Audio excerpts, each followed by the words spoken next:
Hello friends, आप सभी लोगों का स्वागत है आपके अपने YouTube channel math classes with Javed sir में।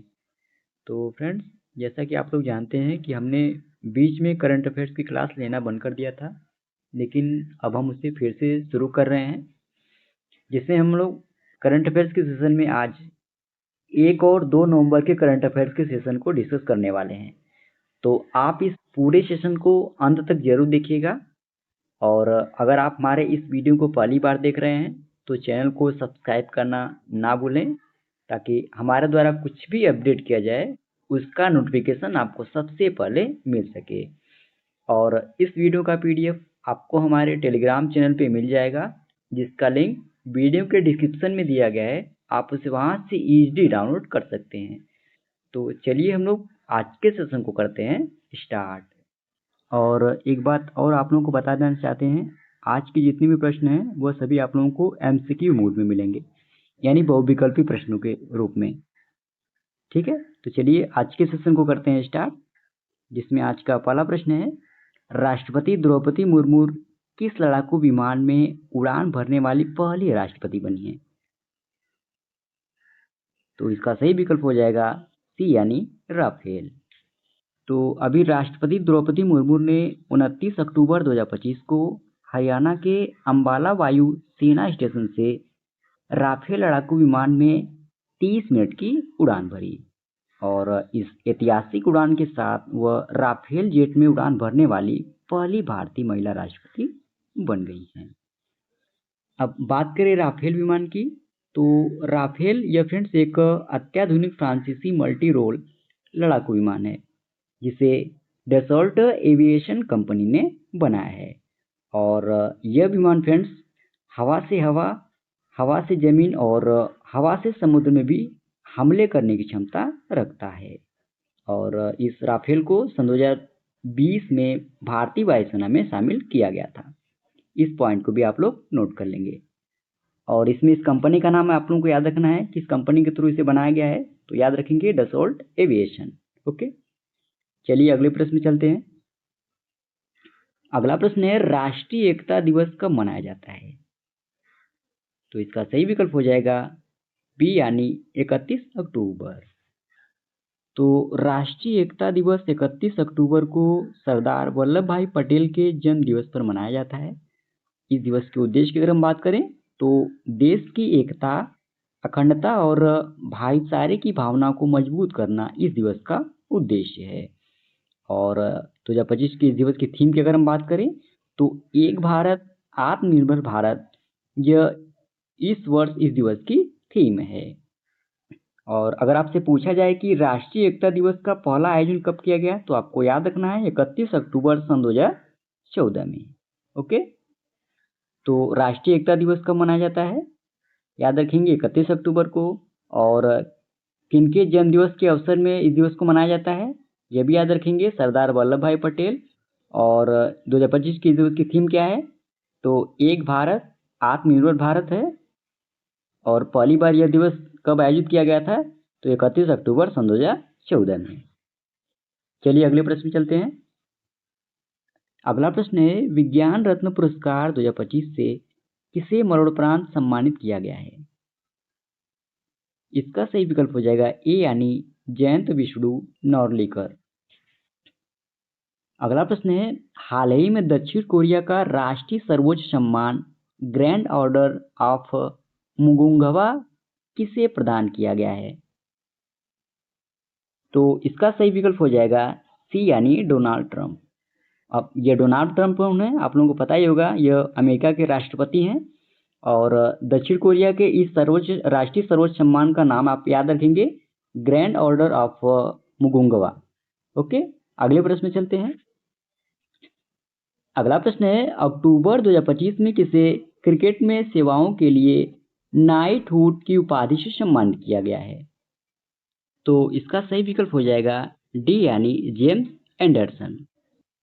यानी अभी अक्टूबर 2025 में क्रिकेट में सेवाओं के लिए जेम्स एंडरसन को नाइटहुड की उपाधि से सम्मानित किया गया। ओके, अगला प्रश्न है, हाल ही में लगभग 4000 वर्ष पुराना प्राचीन मंदिर किस देश में खोजा गया है? तो यह मंदिर कुवैत में खोजा गया है, यानी ए ऑप्शन आपका सही हो जाएगा। अब अगर आपसे कुवैत में स्थान पूछा जाए कि कहाँ पर इसे खोजा गया है, तो इसे आप याद रखेंगे फैलाका द्वीप पर। और यह किस सभ्यता से संबंधित है? तो दिलमुन सभ्यता से। और खोजकर्ता का अगर पूछा जाए यानी किसके थ्रू इसे खोजा गया है, तो यह एक कुवैती डेनिश पुरातत्व दल के थ्रू इसे खोजा गया है। यह पॉइंट भी आप लोग नोट कर लेंगे। अगला प्रश्न है, भारत के 53वें मुख्य न्यायाधीश यानी चीफ जस्टिस ऑफ इंडिया यानी सीजीआई कौन होंगे? तो इसका सही विकल्प हो जाएगा सी यानी न्यायमूर्ति सूर्यकांत। तो न्यायमूर्ति सूर्यकांत भारत के 53वें मुख्य न्यायाधीश होंगे। और अगर आपसे पूछा जाए कि वो अपना पदभार कब से ग्रहण करेंगे, तो यह भी याद रखना है 24 नवंबर सन 2025 से। और किसका स्थान लेंगे? तो जो 52वें मुख्य न्यायाधीश थे भूषण रामकृष्ण गवई, यह उनका स्थान लेंगे जब यह 23 नवंबर सन 2025 को सेवानिवृत्त होंगे। उनके बाद यह 24 नवंबर सन 2025 से अपना पदभार ग्रहण करेंगे। और उनके कार्यकाल की अगर हम बात करें तो उनका कार्यकाल लगभग 15 महीने तक होगा। और वे 9 फरवरी सन 2027 को सीजीआई पद से मुक्त होंगे। ओके, भारत के 53वें मुख्य न्यायाधीश कौन होंगे? मेन पॉइंट आप लोगों को याद रखना है, तो सूर्यकांत। अगले प्रश्न पे चलते हैं।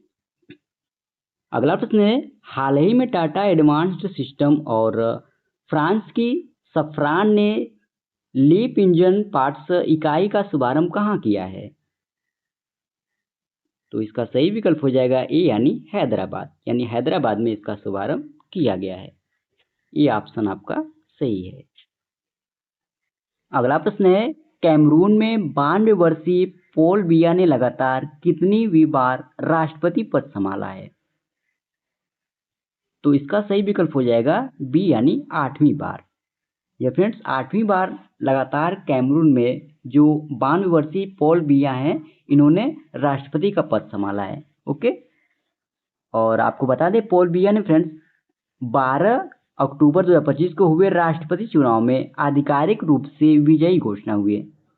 और इन्हें लगभग 53.66% वोट हासिल हुए।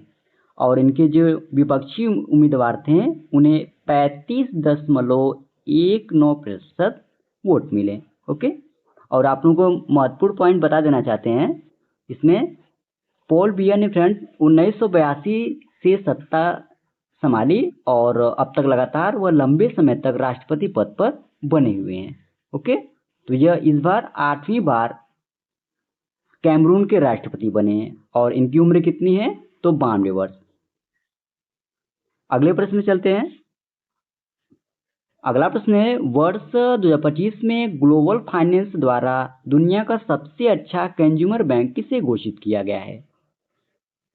तो यह घोषित किया गया है भारतीय स्टेट बैंक यानी एसबीआई को। आपका डी ऑप्शन सही हो जाएगा। अगला प्रश्न है, भारत के लिए ओडीआई क्रिकेट में सबसे ज्यादा रन बनाने वाले तीसरे खिलाड़ी कौन बने हैं? तो यह उपलब्धि हासिल करने वाले तीसरे खिलाड़ी बने हैं रोहित शर्मा, यानी बी ऑप्शन आपका सही हो जाएगा। वहीं पहले स्थान पे बात करें तो सचिन तेंदुलकर हैं, दूसरे स्थान पे विराट कोहली और तीसरे स्थान पे आ गए हैं अब रोहित शर्मा। अगला प्रश्न है, हाल ही में रामदरस मिश्रा का निधन हो गया, वह कौन थे? तो वह एक प्रसिद्ध साहित्यकार थे, यानी डी ऑप्शन आपका सही हो जाएगा। अगला प्रश्न है, हाल ही में किस राज्य की पुलिस ने साइबर जागो कार्यक्रम शुरू किया है? तो इसकी शुरुआत की गई है पंजाब राज्य की पुलिस के द्वारा, यानी बी ऑप्शन आपका सही हो जाएगा। इसमें आप लोग इस कार्यक्रम का नाम याद रखेंगे साइबर जागो, जिसे किसके द्वारा शुरू किया गया है या किस राज्य की पुलिस के द्वारा? तो याद रखना है पंजाब। अगला प्रश्न है, हाल ही में कहाँ 69वें राष्ट्रीय स्कूल गेम्स 2025 का उद्घाटन किया गया है?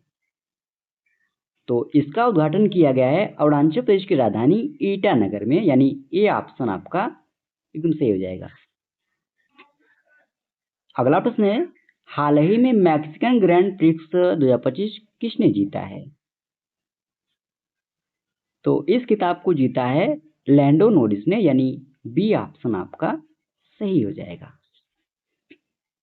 अगला प्रश्न है, हाल ही में किस देश ने परमाणु संचालित और परमाणु सशस्त्र मानव रहित जल ड्रोन पोसाइडन का सफल परीक्षण किया है? तो इसका सफल परीक्षण किया है रूस ने, यानी बी ऑप्शन आपका सही हो जाएगा। अगला प्रश्न है, हाल ही में आदर्श युवा ग्राम सभा पहल का शुभारंभ कहाँ किया गया है? तो इस पहल का शुभारंभ किया गया है नई दिल्ली में, यानी डी ऑप्शन सही हो जाएगा। इस पहल का नाम आप याद रखेंगे, आदर्श युवा ग्राम सभा पहल। ओके, जो कहाँ पर शुरू किया गया है या इसका शुभारंभ कहाँ पर किया गया है, तो याद रखेंगे नई दिल्ली में। अगला प्रश्न है, बंगाल की खाड़ी में उत्पन्न चक्रवाती तूफान मोन्था का नाम किस देश ने रखा है? तो इस चक्रवाती तूफान का नाम थाईलैंड के द्वारा रखा गया है, यानी ए ऑप्शन सही हो जाएगा। अगला प्रश्न है, हाल ही में मोदी का मिशन नामक पुस्तक का विमोचन किया गया है। इस पुस्तक के लेखक कौन हैं? तो इस पुस्तक के लेखक हैं बर्जिस देसाई, यानी सी ऑप्शन आपका सही हो जाएगा। अगला प्रश्न है, भारत के 90वें शतरंज ग्रैंड मास्टर कौन बने हैं? तो अभी भारत के 90वें शतरंज ग्रैंड मास्टर बने हैं एलम पार्थी ए आर, यानी डी ऑप्शन सही हो जाएगा। अगला प्रश्न है, किस राज्य सरकार द्वारा महिला सुरक्षा योजना शुरू की गई है? तो इसकी शुरुआत की गई है केरल राज्य सरकार के द्वारा, यानी बी ऑप्शन आपका सही हो जाएगा। अगला प्रश्न है, क्लैंप पोर्टल किस केंद्रीय मंत्रालय द्वारा लॉन्च किया गया है? तो इसे लॉन्च किया गया है कोयला मंत्रालय के द्वारा, यानी बी ऑप्शन आपका सही हो जाएगा। अब अगर इसे क्लैंप का अगर फुल फॉर्म पूछा जाए, यानी पूरा नाम इसका क्या है, तो coal land acquisition management and payment portal इसका पूरा नाम है। इस पॉइंट को भी आप लोग नोट कर लेंगे। ओके,